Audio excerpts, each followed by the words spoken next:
नमस्कार दोस्तों। आज फिर हम जो OHE एंड PSI के पैरामीटर मोस्ट इम्पोर्टेंट जो पैरामीटर हैं उसका पार्ट 2 लेके आए हैं। तो शुरू करते हैं। Height of contact wire from rail level near LC gate. LC gate पे जो लेवल क्रॉसिंग गेट होता है उस पर कॉन्टैक्ट वायर की हाइट मिनिमम कितनी रखी जा सकती है, तो वो होती है 5.50 5.5 मीटर। LC गेट पर हाइट कितनी रखी जा सकती है? कम से कम 5.5 मीटर। स्टैंडर्ड इनकम्बरेंस कितनी होती है? तो स्टैंडर्ड इनकम्बरेंस होती है 1400 mm 1.40 मीटर। तो इनकम्बरेंस जानते हैं, कैटनरी और कॉन्टैक्ट के बीच में जो वर्टिकल दूरी होती है उसे हम क्या कहते हैं? इनकम्बरेंस कहते हैं। स्टैंडर्ड स्पान मैंने बताया, स्पान दो प्रकार की होती हैं। एक स्टैंडर्ड स्पान, एक होती है नॉन स्टैंडर्ड। तो स्टैंडर्ड स्पान तो 4.5 मीटर के गुणांक में होते हैं और नॉन स्टैंडर्ड स्पान वो होते हैं जिनमें 4.5 मीटर का भाग नहीं जाता या डिवाइड नहीं होते। तो स्टैंडर्ड स्पान कौन से होते हैं?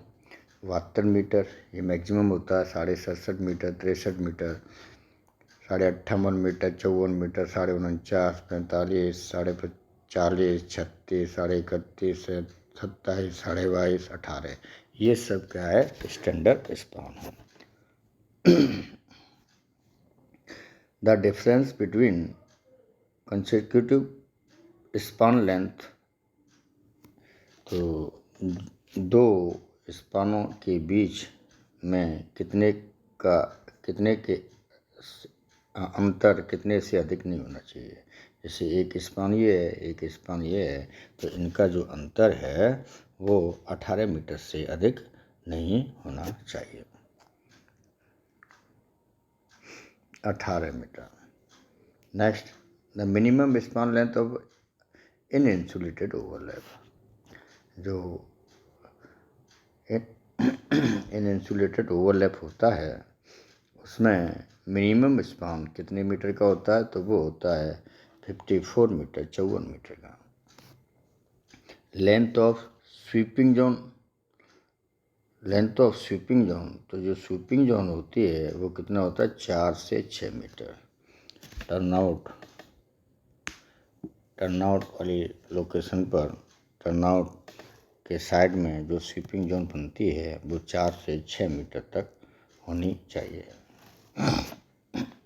या फिर जो ओवरलैप होता है उसमें भी स्वीपिंग जोन 4 से 6 मीटर होनी चाहिए। एक डेंजर जोन होता है वो 10 मीटर तक होता है। वेट ऑफ सेक्शन इंसुलेटर, जो SI होता है उसका वेट कितना होता है? तो वो होता है 45 kg। कितना होता है? 45 kg, 45 kilogram. The minimum span length for section insulator, तो SI के लिए कम से कम जो स्पान लेंथ होती है वो कितनी होनी चाहिए? तो वो होती है 54 मीटर, 54 मीटर। कितनी? 54 metre. Total weight of counter weight for winch type ATT। Winch type ATT जो होती है उसके लिए जो काउंटर वेट होते हैं उनका टोटल वेट कितना होता है? तो वो होता है 400 kg। कितना होता है? 400 kg। और total weight of if counter weight for 3 pulley type, और जो 3 पुली टाइप जो ATT होती है उसका काउंटर वेट कितना होता है? 665 kg। कितना होता है? 665 kg। 665 kg में 40 किलो के 16 पीस होते हैं, 640 ही हो गया।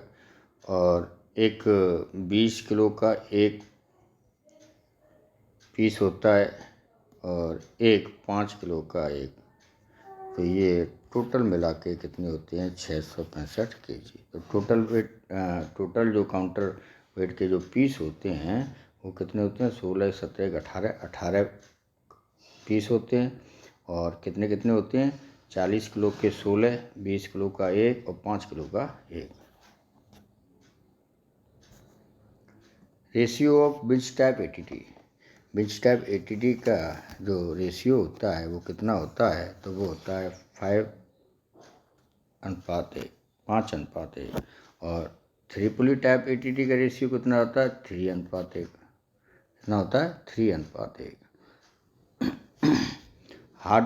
Next hard drawn part in the OHE, OHE में जो हार्ड्रॉन जो कॉपर का जो पार्ट होता है वो कौन सा होता है, तो वो होता है कॉन्टैक्ट वायर। कौन सा होता है, कॉन्टैक्ट वायर।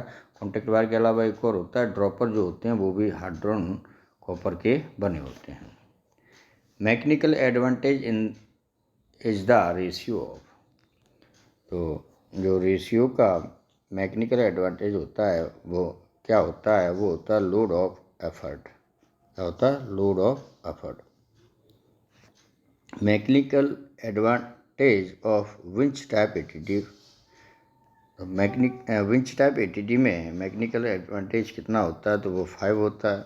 और mechanical advantage 3 pulley type ATT में कितना होता है, 3 होता है। अब कैसे, जैसे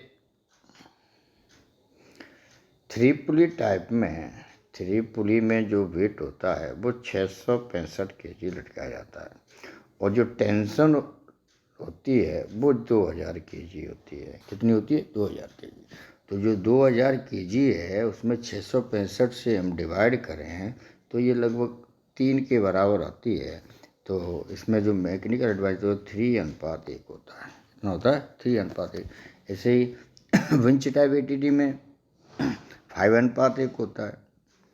तो 2000 अपॉन जो विंच टाइप एटीटी में काउंटर वेट होता है वो 400 होता है, 400 से कितने का जाएगा, 5, तो 5:1। कितना, 5:1।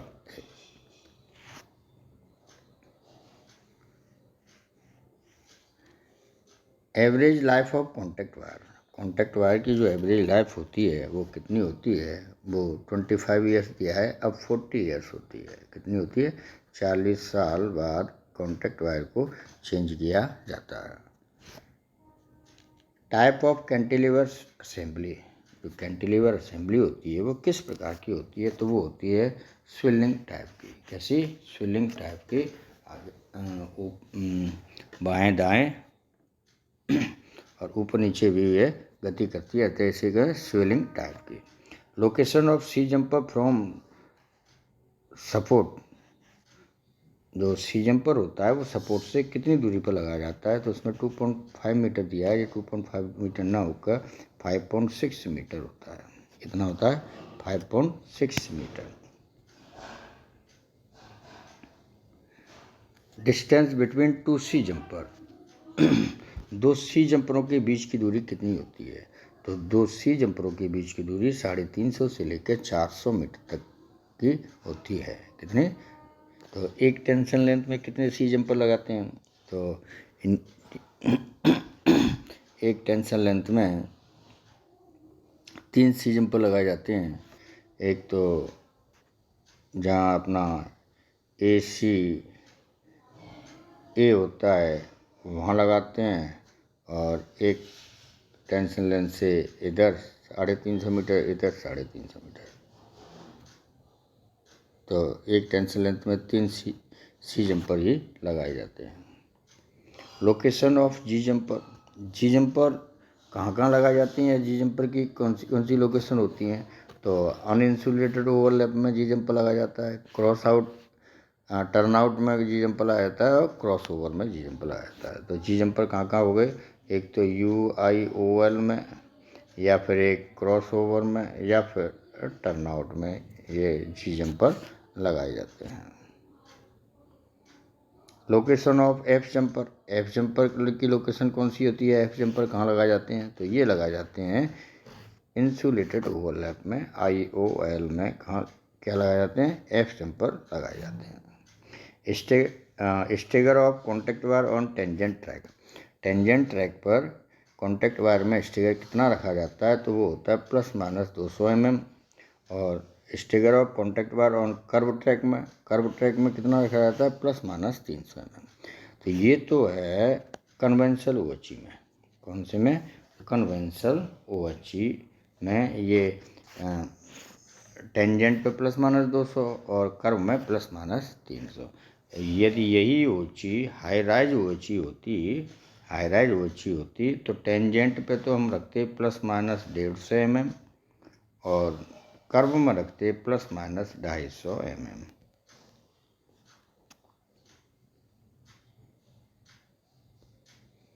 Next,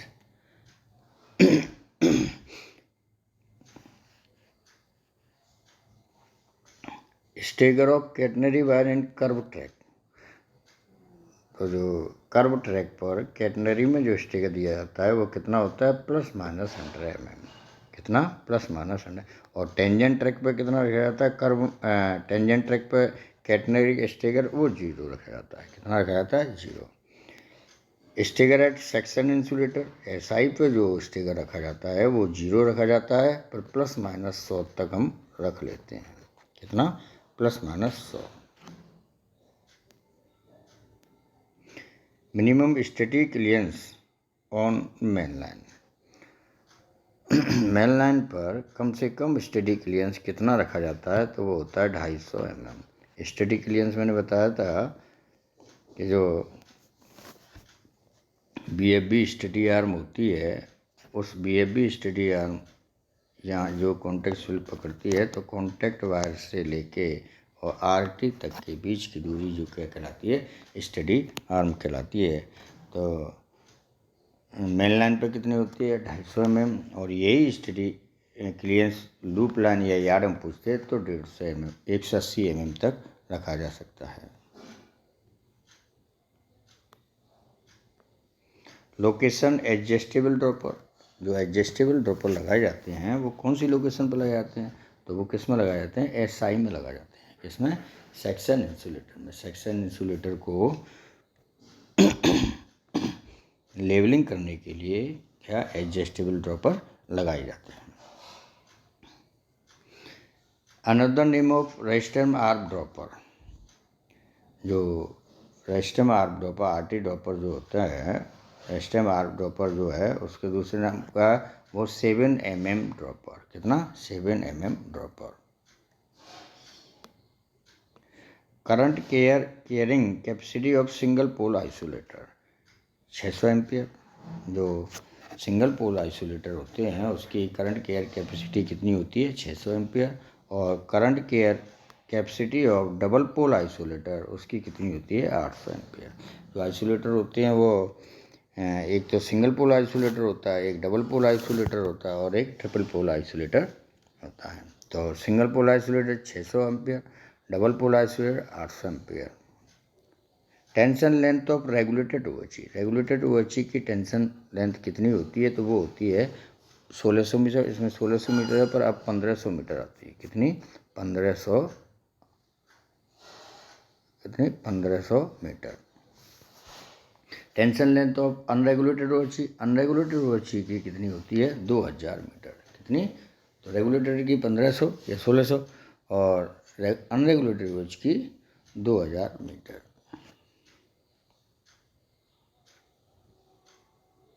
tension of tramway OHE, tramway जो ओएचई होती है जिसमें केवल एक ही तार यूज किया जाता है कॉन्टैक्ट वायर, तो उसमें टेंशन कितनी होती है, 1250। कितनी होती है, 1250।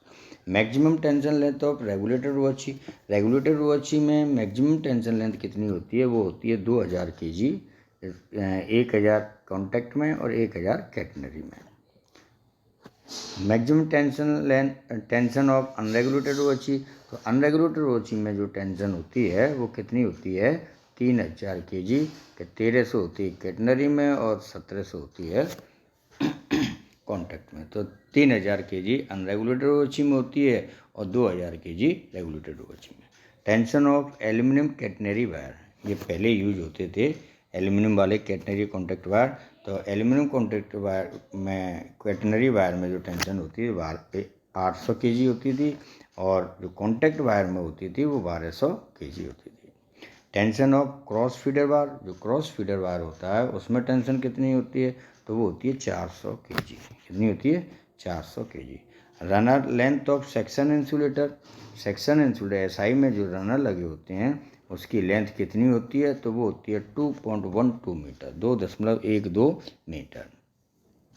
Maximum allowed leaning of mast, जो मास्ट होता है उसमें अधिकतम जो लीनिंग कितने तक अलाउ होती है, तो वो होती है 80 mm या 80 mm, 8 सेंटीमीटर तक। कितने, 8 सेंटीमीटर तक हम लीनिंग अलाउ कर सकते हैं। अब लीनिंग होती क्या है, लीनिंग जैसे कोई मास्ट है, मास्ट तो ट्रैक के साइड में थोड़ा सा भी झुका हो तो ये मिले, या फिर ट्रैक के आउटसाइड में झुका हो तो ये लीनिंग होती है।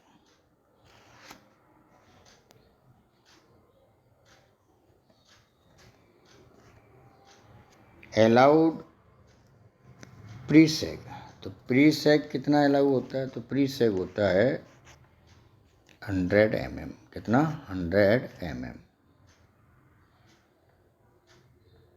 Height of OOR OHE, out of run OHE जो होती है, तो OOR वाले कॉन्टैक्ट वायर की जो हाइट होती है वो कितनी होती है, 610। कितनी, 610। ये 560 के हिसाब से है, 560 के हिसाब से, ठीक। तो 610, 50 जोड़ेंगे, 610 40 की इनकम्बरेंस बनाते हैं और फिर 50 ऊपर आता है, तो 140 के total.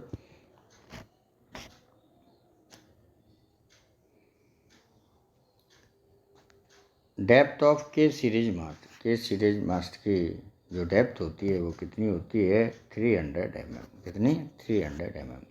Maximum permitted speed of unregulated OHE, unregulated OHE में जो मैक्सिमम स्पीड होती है, परमिटेड जो स्वीकार स्पीड होती है वो कितनी होती है, वो होती है 80 kmph, 80 किलोमीटर पर घंटा। और ये रेगुलेटेड OHE में कितनी होती है, 160, 160 किलोमीटर पर घंटा।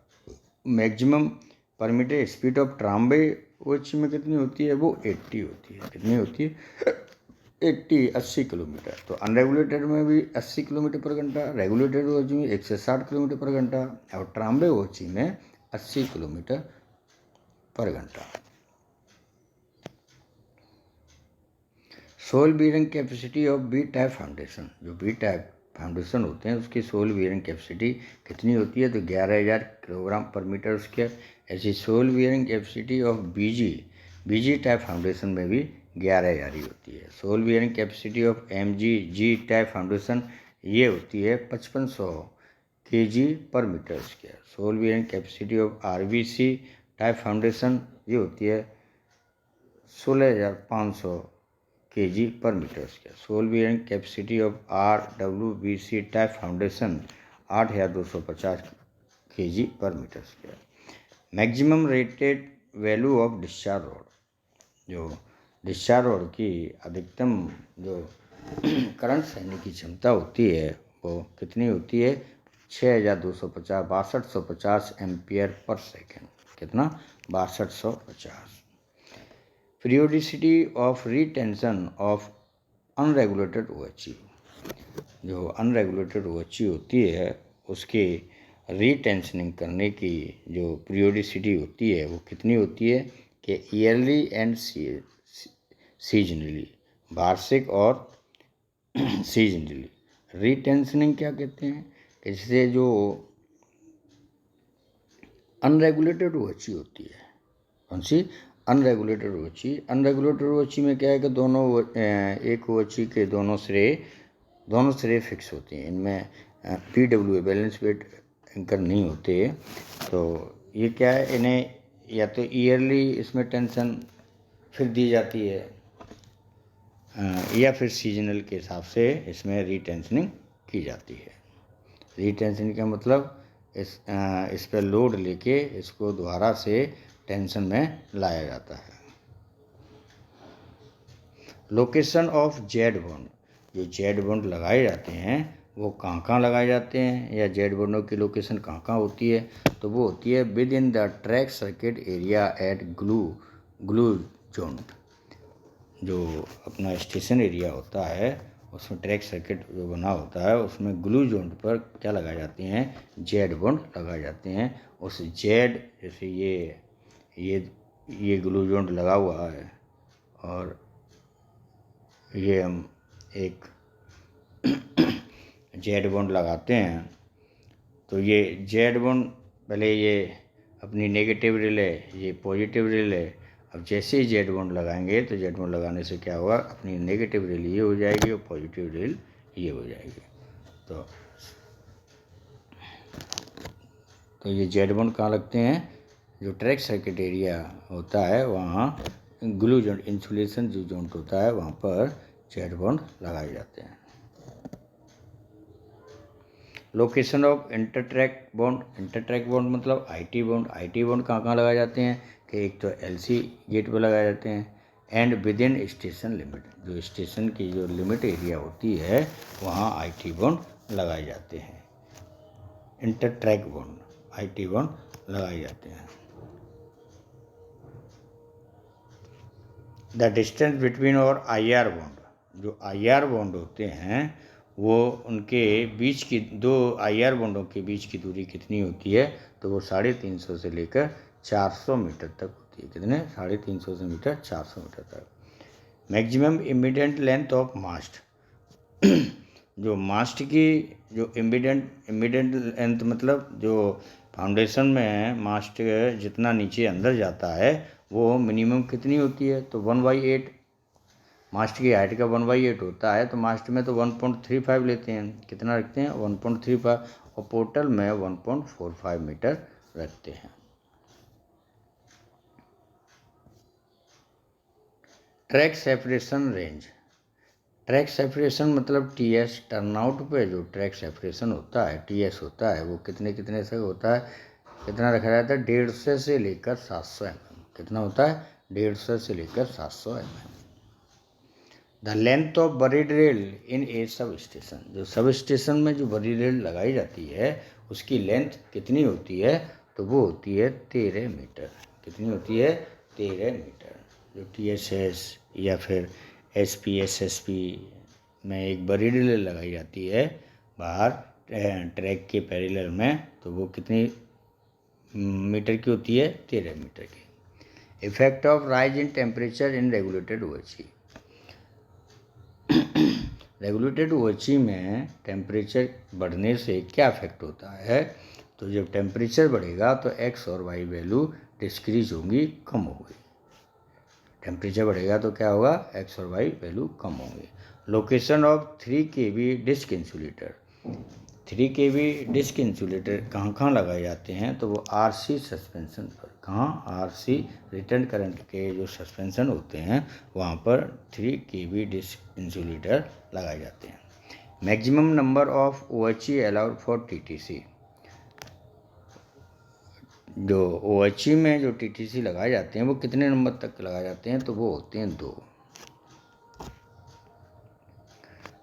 Type of turnout mast, turnout पे जो मास्ट लगाए जाते हैं वो कौन से टाइप के होते हैं, तो एक तो K200 या B200 या फिर 8x6 इंच के। टाइप ऑफ एंकर मास्ट जो होता है वो कौन सा होता है कि 8 inch into 6 inch. Maximum number of track on portal, N type portal में मैक्सिमम ट्रैक कितने होते हैं, 4 होते हैं। ओ टाइप पोर्टल में मैक्सिमम ट्रैक कितने होते हैं, 6 होते हैं। आर टाइप पोर्टल में मैक्सिमम ट्रैक कितने होते हैं, तो 8 होते हैं।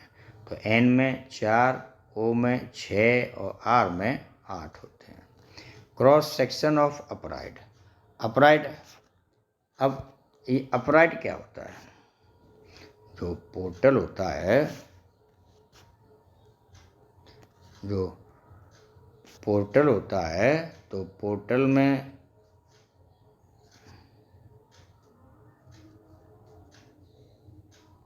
ये सबूम होता है, बूम, और ये दोनों क्या होते हैं, अपराइट होते हैं। क्या होते हैं, अपराइट। ये अपराइट और ये अपराइट। तो अलग अलग टाइप के जो पोर्टल होते हैं उनमें अपराइटों की जो लेंथ होती है या क्रॉस सेक्शन होता है वो अलग अलग होता है। जैसे एन टाइप के अपराइट 450 इंटू 450 mm होते हैं। ओ टाइप का अपराइट 550 इंटू 550। आर टाइप का पोर्टल जो होता है उसके अपराइट का क्रॉस सेक्शन होता है वो कितना होता है 600 into 600 mm। Length of upright, अब अपराइट की लंबाई कितनी होती है कि एन टाइप जो पोर्टल होता है वो 10.51 मीटर का होता है। कितना 10.51 मीटर का। और ओ टाइप जो पोर्टल होता है उसके अपराइट कितना है 10.61 10.61। या आर टाइप अपराइट होता है वो कितनी होती है 10.66। कितनी होती है 10.66।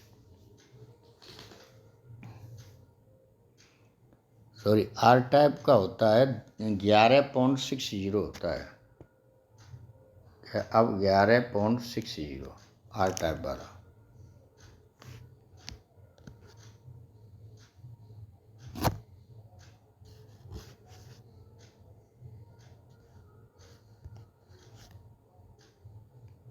Length of end piece.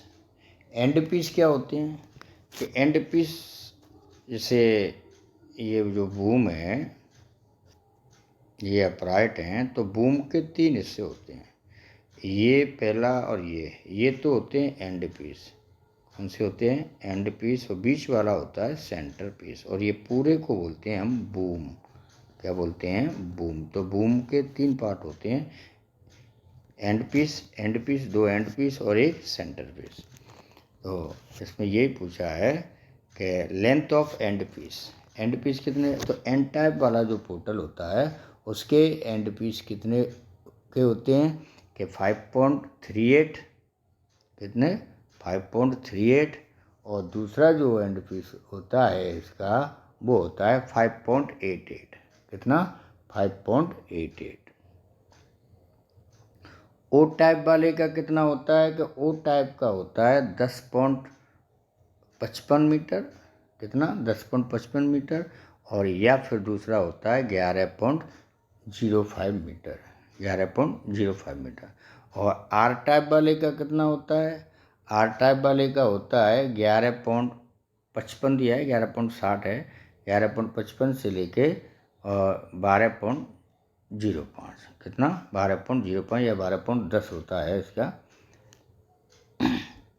Length of centre piece. अब सेंटर पीस कौन से होते हैं कि एन टाइप का जो पोर्टल होता है उस एन टाइप के पोर्टल में 1.5 मीटर से लेकर 9 मीटर तक के सेंटर पीस होते हैं। 1.5 मीटर के एक 1.5 मीटर का हो गया, एक 3 मीटर का हो गया, एक 4.5 मीटर का हो गया, एक 6 मीटर का हो गया और एक 7.5 मीटर का और एक 9 मीटर का। तो 1.5 से लेकर 9 मीटर 1.5 के रेशियो में ये 1.5 का, 3 का, 4.5 का, 6 का, 7.5 का और 9 का ये एंड पीस होते हैं। ऐसे ही ओ टाइप वाले में भी यही होते हैं कि 1.5 मीटर से लेकर 9 मीटर। पर आर टाइप वाले में क्या होते हैं आर टाइप वाले में 7.5 मीटर से शुरू होते हैं। 7.5 मीटर, 9 मीटर और 10.5 मीटर और 12 मीटर, 12 मीटर और 13 metre.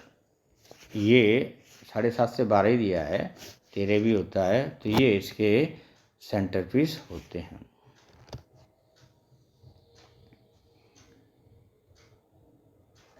Questioning allowed between centre piece and end piece. Centre piece और एंड पीस के बीच में जो क्वेश्चनिंग होती है वो कितनी अलाउ होती है 0 से लेकर 25 सेंटीमीटर तक। Clear span. अब डिस्टेंस बिटवीन 2 अपराइट। अब क्लियर स्पान क्या होता है कि जो पोर्टल में ये जो अपराइट होते हैं उन अपराइटों के बीच की जो दूरी होती है, दोनों अपराइटों के बीच की दूरी वो क्लियर स्पान होती है। क्लियर स्पान होती है। तो ये क्लियर स्पान कितने कितने होते हैं कि एन टाइप में 10 से 20 मीटर होता है, ओ टाइप में 20 से 30 मीटर होता है और आर टाइप में 30 से आर टाइप में कितना होता है 30 से 40 मीटर। ये 36 मीटर का दिया है, 30 से 40 मीटर। अब type and size of drop arm जो डीए होता है वो कौन से टाइप के होते हैं कि ए बी सी। कौन से ए बी सी। तो ए का होता है 300 इंटू 200 mm, बी का होता है 300 इंटू 300 mm और सी का होता है 150 इंटू 150 mm। वैसे DA होते हैं DA1, DA2 या फिर cut in DA, cut DA। Maximum number of cantilever can be covered by drop arm. जो DA होते हैं वो मैक्सिमम अधिकतम कितने कैंटिलीवरों को कवर्ड करते हैं। तो ए टाइप वाला होता है वो एक कैंटिलीवर को, बी टाइप वाला होता है वो 2 कैंटिलीवर, सी टाइप वाला होता है वो 3 कैंटिलीवर को कवर करता है या 3 कैंटिलीवर उस पर लगते हैं। Speed limit of C class ODC over dimension consignment जो होती है उसे सी क्लास ओडीसी वाले की जो स्पीड लिमिट होती है वो कितनी होती है कि 8 से 15 किलोमीटर पर घंटा। स्पीड लिमिट कितनी है 8 से 15 मीटर। Maximum speed rested of 8 wheeler tower wagon. 8 wheeler tower wagon की जो मैक्सिमम स्पीड होती है वो कितने तक की होती है, खाली 110 kilometre per hour. Maximum speed restriction of 4 wheeler tower का टाइप सेकेंड तो 40 होती है और यही 4 wheeler tower wagon type third होता तो कितनी होती 80 kmph। Type of question board use at end of elementary section. जो एलिमेंट्री सेक्शन होता है उसके एंड में किस प्रकार के क्वेश्चन बोर्ड का प्रयोग किया जाता है, तो वो होता है पावर ब्लॉक वर्किंग लिमिट। कौन सा? Power block working limit. Type bond use in track circuit area. Track circuit जो एरिया है वो पहले भी बताया था मैंने कि ट्रैक सर्किट एरिया जो अपना स्टेशन में होता है उसमें कौन से टाइप का बॉन्ड यूज किया जाता है, तो वो कौन सा किया जाता है? Z bond. कौन सा? Z bond. Type of question board used eight foot over bridge. FOB पर कौन से प्रकार का क्वेश्चन बोर्ड यूज किया जाता है, तो वो होता है 25 kV डेंजर। कौन सा? 25 kV danger. Question board provide eight neutral section. Neutral section पर कौन सा क्वेश्चन बोर्ड लगाया जाता है, तो वो ये लगाए जाते हैं एक तो 500 मीटर का, एक 250 मीटर का, एक स्विच ऑफ स्विच ऑन, मतलब DJ ऑन और DJ ऑफ का क्वेश्चन बोर्ड लगाया जाता है। Y value for winch type ATD at 35 degree centigrade. 35 degree centigrade पर विंच टाइप ATD में वाई वैल्यू कितनी होती है, तो वो होती है 2500 mm। कितनी? 2500 mm। और जेड वैल्यू कितनी होती है विंच टाइप ATD में? 1250 mm।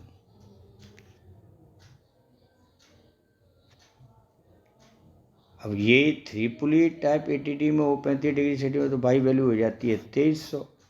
कितनी हो जाती है? 2300। और एक्स वैल्यू कितनी हो जाती है?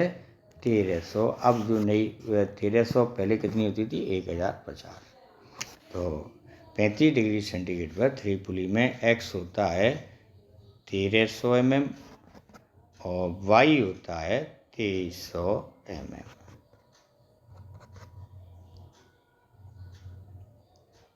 Size of GI bolt use for bonding. जो बॉन्ड लगाने में, जो बॉन्डिंग करने में तो GI बोल्ट होता है उसका साइज कितना होता है, तो वो होता है 16 37 50। वैसे 16 38 50 का बोल्ट होता है, एक होता है 20 38 50। Size of SS bolt use for top and bottom attachment. जो कैंटिलीवर पर टॉप और बॉटम अटैचमेंट जो लगाए जाते हैं उसमें SS बोल्ट जो यूज होता है वो कौन सा होता है? ये होता है अपना 16 50 37। Size of SS bolt used eight ST insulator. ST insulator में जो TT बोल्ट लगाए वो कौन सा है? 10 65 30 mm। Size of GI bolt use and register arm hook. Register arm hook में जो लगाया जाता है वो कौन सा होता है? Size of GI bolt as register arm hook. Register arm hook में 16 50 37 नहीं,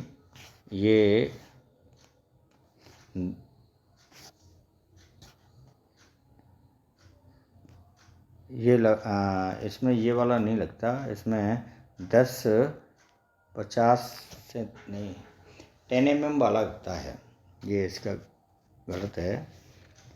various size off spinner set use. जो स्पिनर सेट होते हैं उनमें वो कौन से साइज के होते हैं, तो 16 17 18 19 मतलब 10 mm वाले बोल्ट के लिए 16-17, 12 mm बोल्ट के लिए 18-19, 14 mm बोल्ट के लिए 21-23, 16 mm बोल्ट के लिए 24-27 होता है, 26 नहीं, और 20 mm बोल्ट के लिए 30-32 और गायर रॉड के लिए 32-36। ये 34 दिया है, 32-36 है। Location of band study arm, जो बैंड स्टडी आर्म होती है वो कहाँ लगाई जाती है? तो न्यूट्रल सेक्शन पर 4 स्पान ओवरलैप जो बनाया जाता है वहाँ बैंड स्टडी आर्म लगाई जाती है।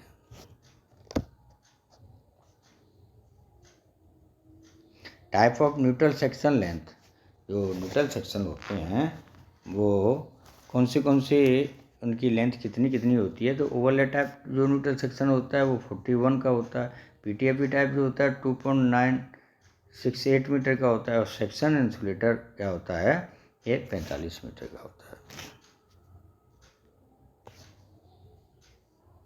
Number of ceramic beads of each ceramic Beed insulated in PTFE neutral section, जो पीटीएफई न्यूट्रल सेक्शन होता है उसमें सिरेमिक बीड कितने होते हैं? तो वो 54। Location of PTFE neutral section before the stop signal या फिर आफ्टर द स्टॉप सिग्नल। जो पीटीएफई लगाया जाता है वो सिग्नल से पहले कितनी दूरी पर लगाया जाता है और सिग्नल के बाद में कितनी दूरी। तो सिग्नल से पहले अब पीटीएफई लगानी है तो वो 200 मीटर पे होगी, और सिग्नल के बाद में पीटीएफई लगाई जाएगी तो वो 400 मीटर की दूरी पे होगी। लॉन्ग टाइम क्लियरेंस कितना होता है? 250 mm। शॉर्ट टाइम क्लियरेंस वो कितना होता है? 200 mm। Location of section insulator type neutral section, section insulator type जो न्यूट्रल सेक्शन बनाया जाता है वो कहाँ बनाया जाता है? ट्रिप साइड में बनाया जाता है, लोको सेट। तो सेक्शन इंसुलेटर टाइप में क्या करते हैं, जैसे ये कोई सपोर्ट कैंटिलीवर है तो एक ऐसा इधर काट देते हैं और एक ऐसा ही इधर काट देते हैं, तो ये क्या होता है? Section insulator type neutral section बन जाता है। तो दोस्तों आज हमने OHE और PSI के पैरामीटर्स, जो मोस्ट इम्पोर्टेंट पैरामीटर्स होते हैं, उनका पार्ट 2 में 100 क्वेश्चन या पैरामीटर्स के बारे में चर्चा की। आशा करता हूँ कि पार्ट 1 और पार्ट 2 आपको पसंद आया होगा और आपकी नॉलेज आगे आने वाले परीक्षाओं में लाभकारी होगा। यदि वीडियो पसंद आया हो तो मेरे चैनल को लाइक, सब्सक्राइब और शेयर करें।